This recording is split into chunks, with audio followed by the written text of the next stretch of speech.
Assalamualaikum warahmatullahi wabarakatuh. Today we are talking about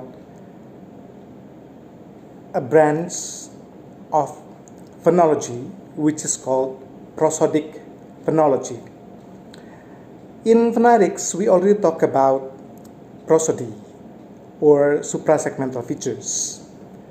The suprasegmental features involves stress given to a certain syllable. So of course we are also talking about syllabic structure, and then we talk about the length, so longer pronunciations of a certain segmental sounds, and then we also talk about the tone and intonation. But in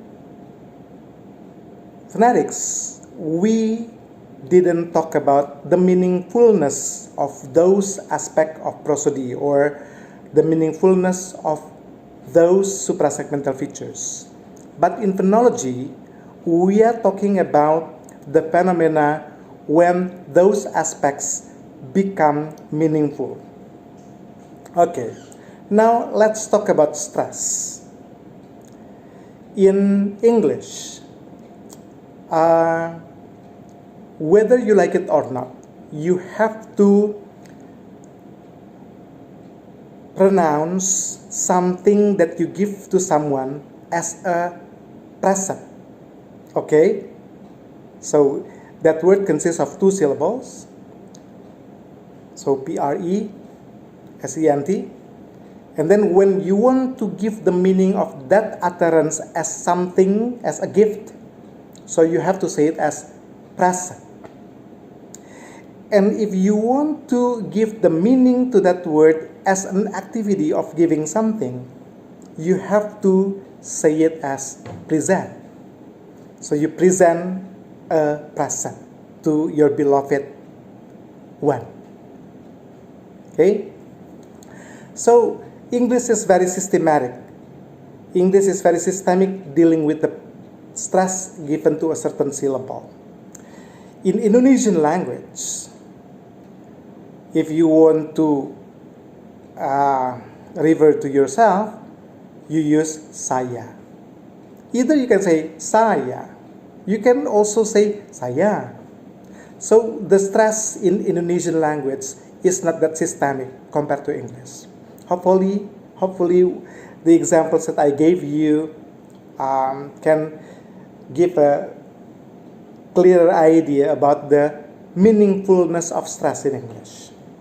Okay, we have just mentioned the meaningfulness of stress. So now let's come to the meaningfulness of length. Okay.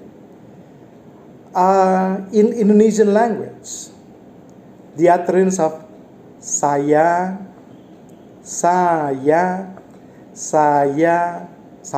are just the same, but not in Arabic. The word which is pronounced as amin is different from the word which is pronounced as amin.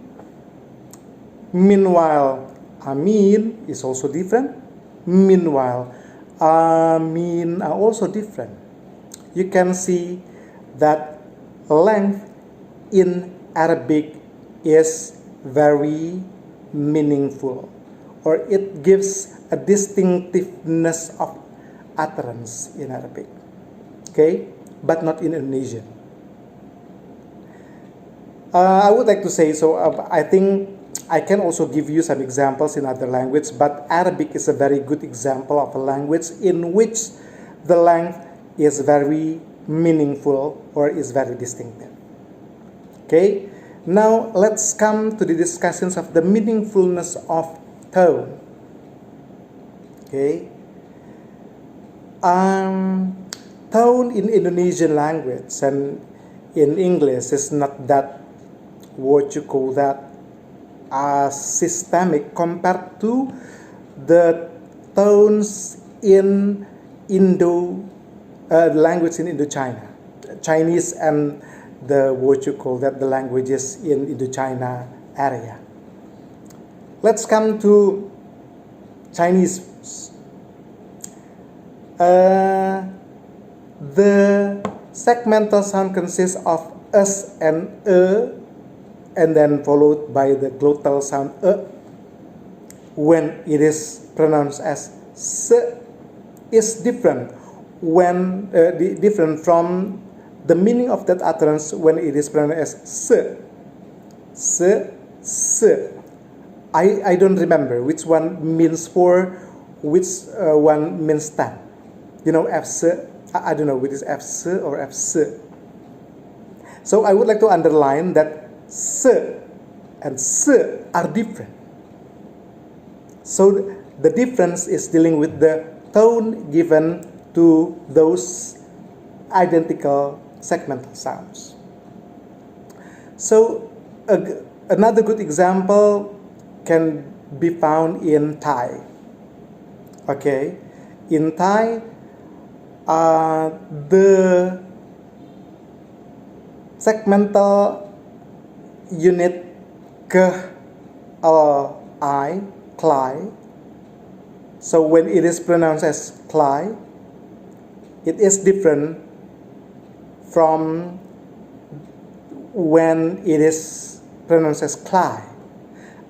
I don't remember which one means near, which one means far. Klai and klai. One means near, the other one means far. You can see. So they have, but I would like to underline that those two identical segmental units even have got the contrast meaning when they are given different tone.